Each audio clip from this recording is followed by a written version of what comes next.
Assalamualaikum warahmatullahi wabarakatuh. Alhamdulillah, pada hari ini kita bisa berjumpa kembali pada mata kuliah Fikih Dakwah. Untuk pertemuan kali ini kita membahas ruang lingkup dan sifat fikih dakwah. Sebelum membahas materi ruang lingkup dan sifat fikih dakwah, kita harus mengetahui definisi dari fikih dakwah itu sendiri. Yang dimaksud fikih di sini yaitu sebuah pemahaman yang mendalam terhadap ajaran Islam, terutama dalam konteks hukum syariat. Jadi yang dimaksud fikih ini adalah membahas masalah hukum syariatnya. Sedangkan dakwah itu sendiri yaitu sebuah ajakan atau seruan untuk mengikuti ajaran syariat Islam. Contohnya seperti mengajak orang lain untuk melakukan sebuah amal kebaikan seperti sedekah, tolong menolong, ya tidak hanya mengajak dalam masalah sholat saja, tidak masalah berpuasa saja, ya. Nah, sehingga bisa disimpulkan yang dimaksud fikih dakwah yaitu sebuah ilmu yang membahas hukum, prinsip, strategi dalam pelaksanaan dakwah Islam secara bijak, kontekstual, dan sesuai dengan maqasid syariah yang ada 5 itu. Kemudian ruang lingkup fikih dakwah. Ruang lingkup fikih dakwah yang pertama yaitu subjek dakwah, yaitu subjek seorang pendai. Yang dimaksud subjeknya yaitu siapa yang boleh berdakwah, siapa yang boleh mensiarkan agama Islam, atau siapa yang layak untuk menjadi seorang dai, kan seperti itu. Harus memenuhi kriteria, harus memenuhi syarat-syarat yang baik pastinya, ya, tidak mudah, tidak asal-asalan untuk menjadi seorang pendakwah atau seorang dai. Mempunyai attitude yang baik, ya, mempunyai tanggung jawab moral yang baik, mempunyai prinsip-prinsip yang baik, ya, terutama uswatun hasanah yang baik, uswah yang baik. Kemudian objek dakwah. Nah, objek dakwah sasarannya kepada siapa saja? Apakah sasarannya itu hanya itu saja? Maksudnya hanya orang tertentu saja? Ya, ternyata tidak. Sasaran dakwah boleh apalagi di keluarga, ini paling penting. Di ruang lingkup keluarga paling penting, di perpolitikan, ya, di masyarakat, kalangan masyarakat luas, atau komunitas-komunitas seperti perkumpulan-perkumpulan, ya, perkumpulan A atau perkumpulan B, komunitas A atau komunitas B, ya.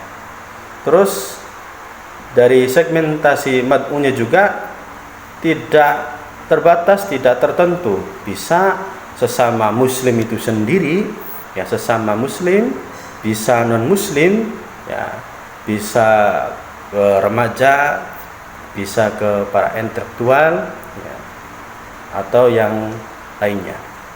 Terus materi dakwah selanjutnya yang ketiga yaitu materi dakwah. Pastinya materi dakwah karena membahas masalah hukum syariat, pastinya seperti ada yang pastinya ada materi membahas akidah, ya, akidah, syariat, terus akhlak dan muamalah dan lainnya. Terus prioritas materi apa yang harus diutamakan materinya? Pastinya materinya itu sesuai kebutuhan di lapangan.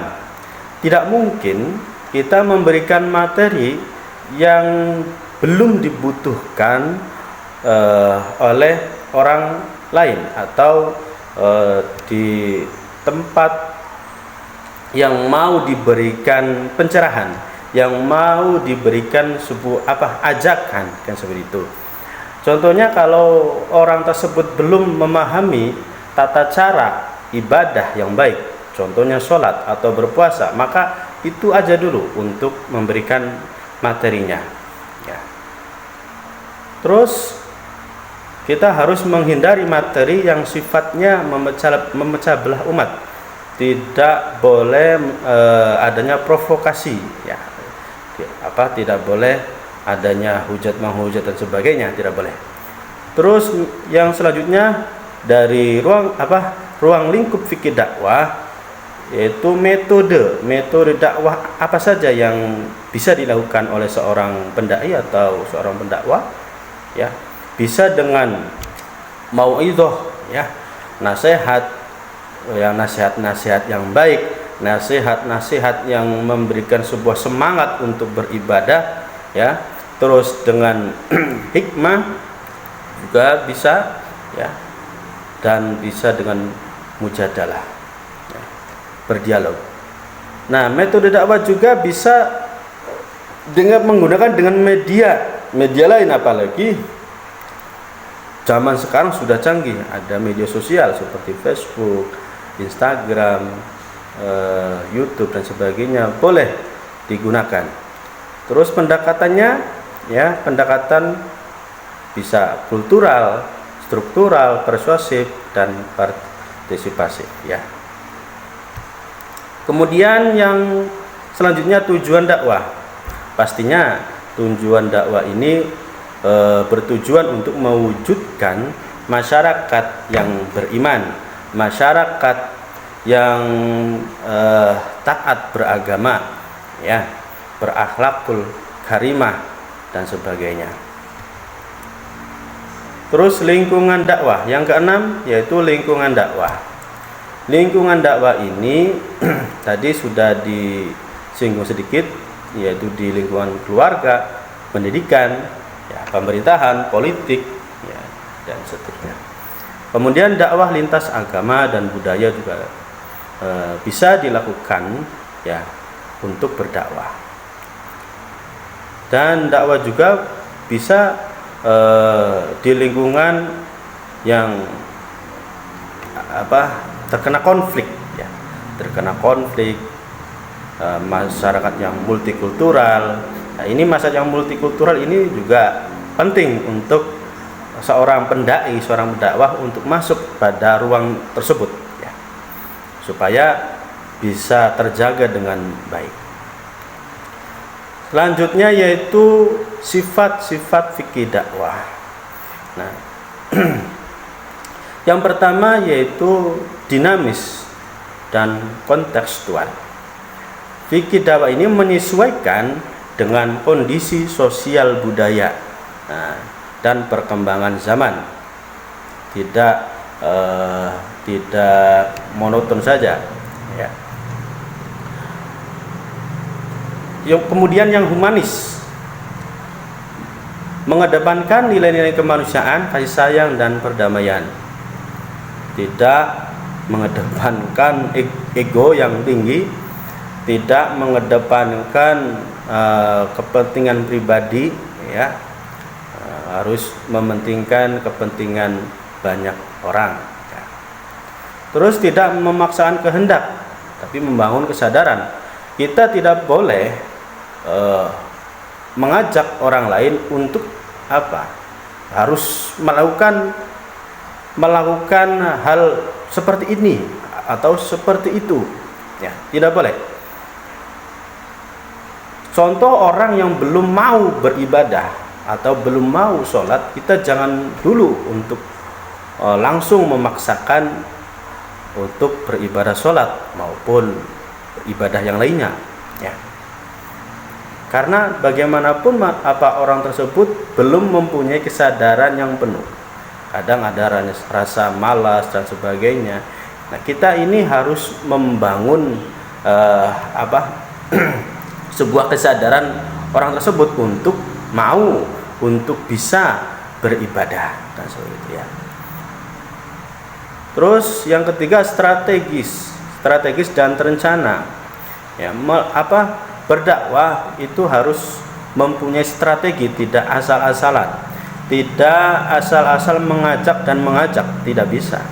Harus mempunyai strategi supaya terukur, supaya terarah, supaya mendapatkan hasil yang baik, mendapatkan hasil yang bagus, terus mempunyai target pendekatan yang baik, ya, terus adanya evaluasi.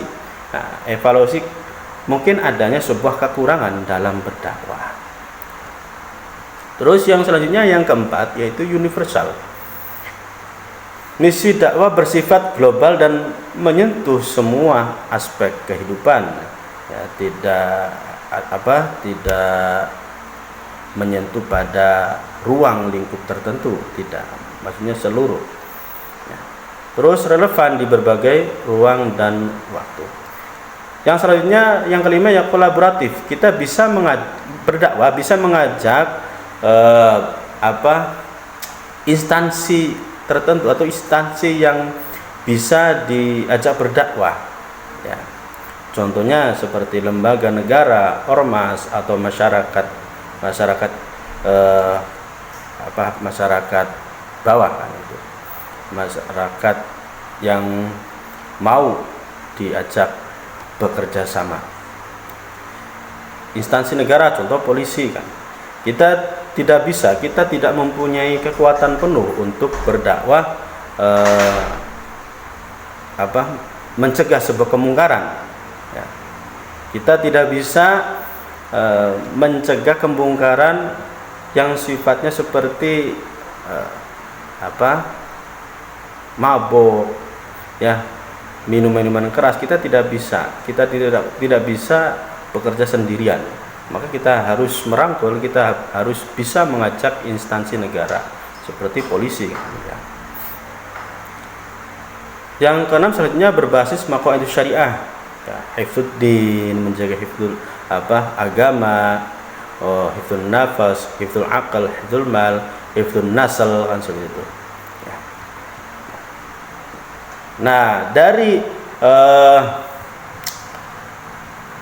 ruang lingkup fikih dakwah, pembahasan ruang lingkup fikih dakwah dan sifat fikih dakwah ini bisa disimpulkan bahwa yang namanya fikih dakwah itu adalah sebuah disiplin ilmu yang sangat penting dalam membingkai aktivitas dakwah agar sesuai dengan tuntunan syariat dan menjawab tantangan zaman. Pemahaman tentang masalah ruang lingkup dan sifat fikih dakwah ini membuat para dai ini lebih bijak, lebih terarah, ya, lebih produktif dalam menjalankan misi keislaman. Seperti itu.